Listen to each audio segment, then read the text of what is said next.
Hello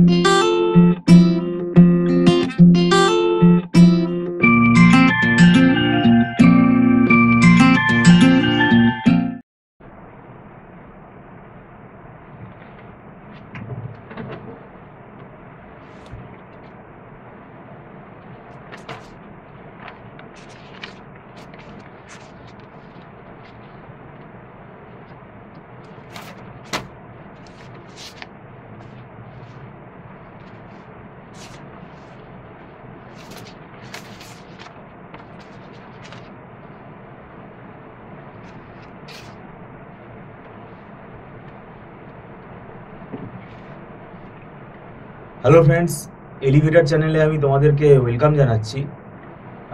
তোমরা যারা MAKAUT university থেকে বিটেক করছো, কম্পিউটার সায়েন্স ইঞ্জিনিয়ারিং অথবা ইনফরমেশান টেকনোলজি যে ব্রাঞ্চেই হও না কেন, 2024 সালে যারা থার্ড সেমিস্টারে উঠলে, এখন বর্তমানে যারা থার্ড সেমিস্টারে রয়েছো বিটেক, তোমাদের যে 3টে সাবজেক্ট আছে, কেন থার্ড সেমিস্টার থেকেই তোমাদের স্পেশালাইজেশন পেপারটা স্টার্ট হয়। তাই থার্ড সেমিস্টারে যে সাবজেক্ট 3টে রয়েছে, আমরা যে সাবজেক্টগুলো পড়াই সেই সাবজেক্টগুলোরই আমি নাম বলছি। মানে সিএসএস সাবজেক্ট বা আইটি সাবজেক্ট, মানে কম্পিউটার সায়েন্স ওরিয়েন্টেড যে সাবজেক্টগুলো। তোমাদের অ্যানালগ অ্যান্ড ডিজিটাল ইলেকট্রনিক্স আছে, ডেটা স্ট্রাকচার অ্যালগোরিদম আছে, আর কম্পিউটার অর্গানাইজেশন আছে, আর্কিটেকচার। এই 3টে সাবজেক্ট আমাদের ইনস্টিটিউটে আমরা অনলাইন টিউশন পড়াচ্ছি, আমাদের ক্লাস শুরু হয়ে গেছে। এবং দেখো, সামনে আমাদের ফেস্টিভ্যাল সিজন আছে এবং তোমাদের পরীক্ষাটা ইন্টারমিডিয়েট সেম, তো তাই তোমাদের ডিসেম্বরে হওয়ারই কিন্তু চান্স বেশি।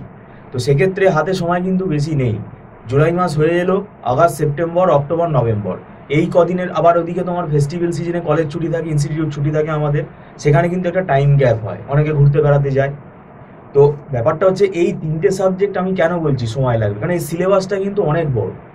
আর এখন কিন্তু যারা সেকেন্ড সেম পরীক্ষা দিয়ে তোমাদের যারা রেজাল্ট বেরিয়েছে, তারা ভালোই বুঝতে পারছো যে এখানে ফাঁকি মারলে কিন্তু ম্যাকআউট ইউনিভার্সিটিতে আর তুমি পার পাবে না, তোমার নাম্বারও কিন্তু কমে যাবে, এমনকি সাপ্লিও চলে আসবে। এবার কিন্তু ভালো করে স্টুডেন্টরা বুঝতে পারছে যে সারা বছর আমি ঘুরে বেড়ালাম, সারা সেমেস্টার আমি ঘুরে বেড়ালাম, পরীক্ষার আমি 1 সপ্তাহ আগে সাজেশান নিয়ে বসলাম, কয়েকটা শর্ট কোশ্চেন, থিওরি কোশ্চেন আমি লিখে দিয়ে চলে আসবো, সেই দিন চলে গেছে, সেই দিন কিন্তু আর নেই।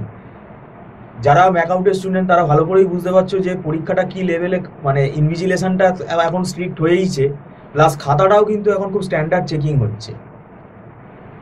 তাও বলবো যে একেবারেই যে পড়ে না, মানে বইয়ের সঙ্গে যার একেবারেই সম্পর্ক নেই, সে তো ফেল করবেই, সেটা তো শুধু ম্যাকআউট বলে না, যে কোনো ইউনিভার্সিটিতে। কিন্তু আমি বলছি, দেখো, এখন ম্যাকআউটে কিন্তু খুব স্ট্যান্ডার্ড কোয়েশ্চেন হচ্ছে, আর কোনো প্রেডিক্ট করা যাবে না, কোনো সাজেশন মিলবে না। কনসেপ্টই হচ্ছে এখানে একমাত্র ওয়েপন। কনসেপ্ট যদি ক্লিয়ার থাকে, আর তোমাকে সব পড়ে যেতে হবে। এই সব পড়ে যাওয়াটাই হচ্ছে ডিফিকাল্ট, কেন সময় কোথায়, সময় তো কম, সিলেবাস তো বিশাল বড়। ডেটা স্ট্রাকচারের তো প্রচুর অ্যালগোরিদম আছে, এত অ্যালগোরিদম, আর ডেটা স্ট্রাকচার মুখস্থ করার কোনো জায়গা নেই, সবই প্রোগ্রাম কি তুমি লাইন বাই লাইন মুখস্থ করবে? আর কম্পিউটার অর্গানাইজেশনের মধ্যে প্রচুর অঙ্ক আছে, আর যে সার্কিটগুলো আছে, সার্কিটগুলো বড় বড়। তো সেক্ষেত্রে কিন্তু হাতে সময় নিয়ে আসলে কি হয়, আমরা ধরে ধরে পড়াই, আমরা চেষ্টা করি স্টুডেন্টকে কনসেপ্টটা ক্লিয়ার করিয়ে দিতে। এবং দীর্ঘদিন ধরে ম্যাকআউট ইউনিভার্সিটির স্টুডেন্ট আমরা পড়িয়ে আসছি, বিটেক, এমসিএ, বিসিএ। আমাদের একটা কি হয়ে গেছে, একটা ফরম্যাট আছে, বিভিন্ন বই থেকে আমাদের নোটস রেডি আছে, কারণ বইয়ের ল্যাঙ্গুয়েজ স্টুডেন্টকে বোঝানো সম্ভব না, বইয়ের ল্যাঙ্গুয়েজ সবার পড়ে বোঝা সম্ভব না। আমরা কি করি, সেগুলো আমরা নিজেরা তৈরি করেছি, আমাদের টিম তৈরি করেছে। এবং দেখবে, একটা সাবজেক্টের একটা বই ফলো করে কোনো লাভ হবে না, কারণ এক একটা টপিক এক একটা রাইটারের বইতে ভালো আছে। ডেটা স্ট্রাকচারের জন্য আমি 3-4টে বই ফলো করি, আর্কিটেকচারের জন্য আমি 2টো বই ফলো করি, 3টে বইও ফলো করি, ডিজিটাল ইলেকট্রনিক্সের জন্য আমি 3টে বই ফলো করি। তাহলে ব্যাপারটা কি আছে, সেই মাল্টিপল বুক থেকে আমার মেটেরিয়ালসগুলো, ইনফরমেশনগুলো কিন্তু একটা নোটস ফরম্যাটে তৈরি করা আছে। এটা কি হয়, স্টুডেন্টদের যাতে কনসেপ্ট ক্লিয়ার হয়, তাদেরকে আমরা প্রোভাইড করে দিই, তারা প্রিন্ট আউট বের করে নেয়, পিডিএফ করে দিই, প্রিন্ট আউট বের করে নেয়। তো এই সার্ভিসটা আমরা দিচ্ছি।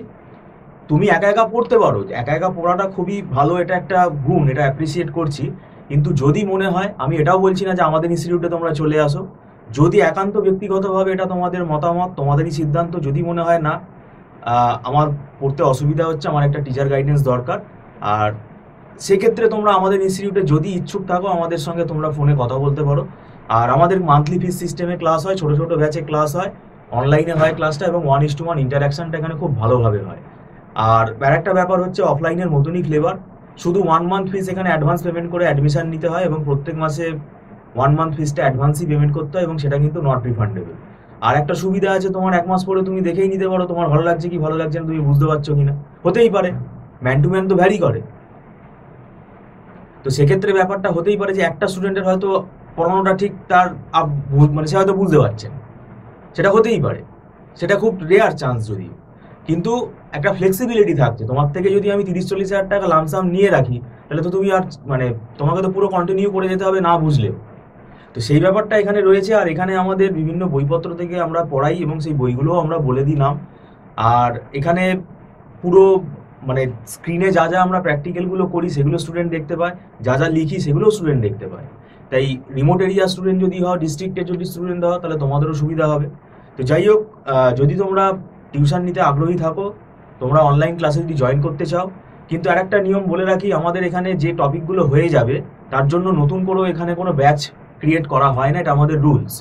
প্রিভিয়াস ক্লাসগুলো যে ক্লাসগুলো হয়ে গেছে সেগুলো তোমাকে রেকর্ড পারচেস করে নিতে হবে, এবং রেকর্ড পারচেস করার একটা টার্মস অ্যান্ড কন্ডিশনস আছে। এখানে আমাদের মান্থলি যে ফিস তার থেকে কিছুটা ডিসকাউন্ট হয়, এবং সেটা তোমাকে একটা নির্দিষ্ট দিন বলে দেওয়া থাকবে, তার ভেতরে দেখে নিতে হবে। কেননা সেই দিন পার হয়ে গেলে কিন্তু সেই রেকর্ডগুলো ডিলিট হয়ে যাবে, কারণ ক্লাউডে কিন্তু একটা লিমিটেড স্পেস থাকে। আর একটা হচ্ছে আমাদের কিন্তু লাইভ ক্লাস করতে হয়, ওই প্রত্যেকটা ক্লাসের শেষে যে তোমাকে রেকর্ড প্রোভাইড করা হবে এই নিয়ম কিন্তু নেই। হ্যাঁ, হতে পারে কোনো স্টুডেন্টের হয়তো নেটওয়ার্ক প্রবলেম হলো, বা ধরো লাইন ডিস্টার্ব হলো, তার একটু বুঝতে হয়তো অসুবিধাই হয়েছে, তখন আমরা রেকর্ডটা তাকে দিয়ে দিই, সেটা ওরকম কোনো ব্যাপার নেই।